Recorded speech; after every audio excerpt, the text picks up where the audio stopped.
Yeah, so I'd like to show you some of the new features and where maintenance items are going on the new Boxster. We'll start with oil and water. There's some slight changes there.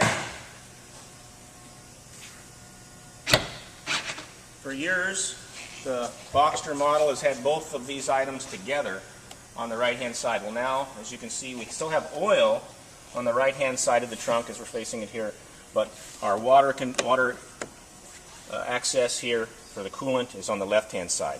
And a little later we'll be taking some of that apart to show you what's underneath. Now in the front, we've got just like the 991, a large access panel that we can lift up and then it hangs in place. So we can get in here and look at routine things we want to check on a routine basis, like brake fluid. Your washer fluid level can be topped off here. Underneath this panel is the air compressor for tire. If you have a flat tire and you put the sealant in, of course there's no spare, but the sealant is, I'll show you that too. The sealant is in this compartment, tire sealant. We hope you never have to use that, and probably you won't. You might need it, but you won't probably use it. You'll probably call the tow truck. And then we have the compressor to fill that up after you put the tire sealant in it. And of course battery periodically will have to be maintained, fluid levels there. The next most interesting thing I think up in the front is something that the construction of this is consistent with the 991, and that is, like the Cayennes in the past, we have a sensor for air quality.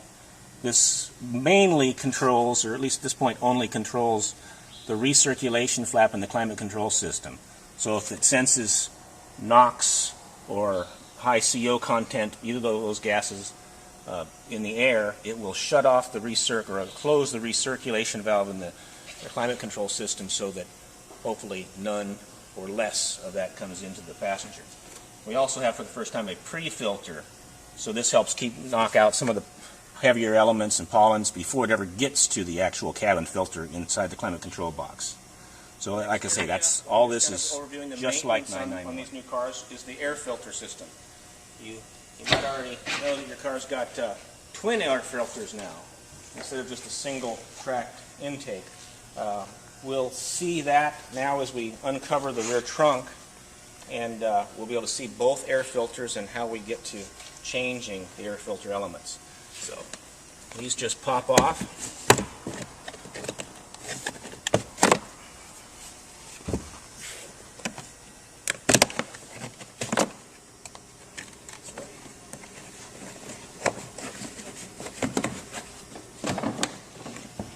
So for the sake of this exercise, to demonstrate the air filters, we're going to do the harder one of the two. So we've got a left side, driver's side air filter on this here, and then underneath the engine motronics, so actually the brain of the engine, is where we get access to the other one. So that's the one we'll do, because this is the tougher one. So first have to remove the bolts and move this off to the side before we can even get to this.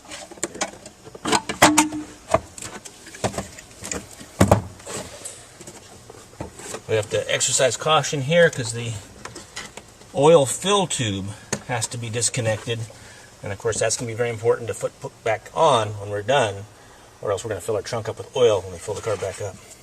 We're getting the DME out of the way. Now just one screw that holds the air filter assembly down, and then pop it out. First time out on this brand new car, so it's going to likely be a little tight.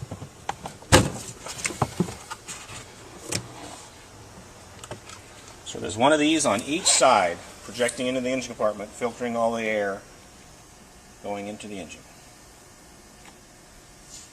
And it's removed by two more screws inside here to change the filter element.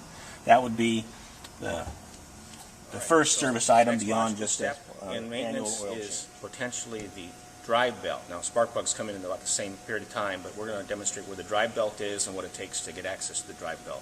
It's behind a similar, what can be called a wall flap at times, behind the driver and passenger, and so now we'll get access to that by moving the seats forward and moving this carpeting panel. If I was actually going to be replacing items, like for the belt or anything else, I probably would even remove the seats. They're not that difficult to remove. With this being a brand new car, I don't really feel the need to do that.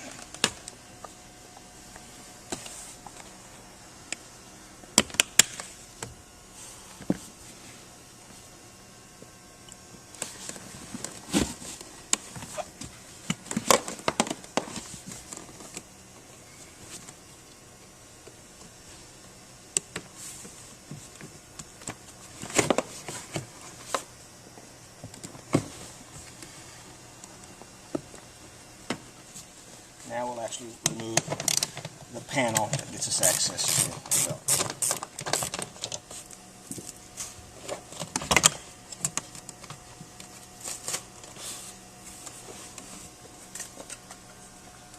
Okay, so here's our drive belt, which you might notice is only running your alternator, water pump, and AC compressor. There is no power steering pump because of our electric power steering.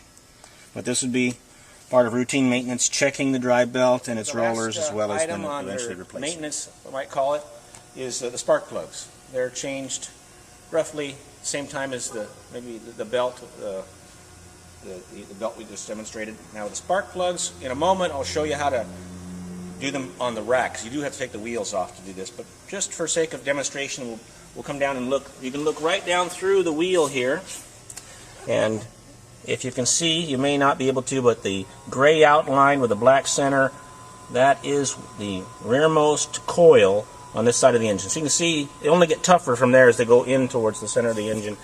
But to say the least, it has to be up on a rack with the wheels off and a couple of panels off to change the spark plugs. We'll talk about isn't, I wouldn't call really maintenance, cooling system. We mentioned that at the outset. You can have access here to see if the cooling system is full. You obviously want to check that only cold in the morning sometime. But if the cooling system has ever failed in some way or lost its coolant for whatever reason, and you have to fix it or repair that and then re-bleed the system, you'd have to get greater access than this cap. So that's what we're going to show now, is putting the top into the position where we can get the engine cover off, where further, not really maintenance, but further repair work can be gotten access from, as well as bleeding coolant.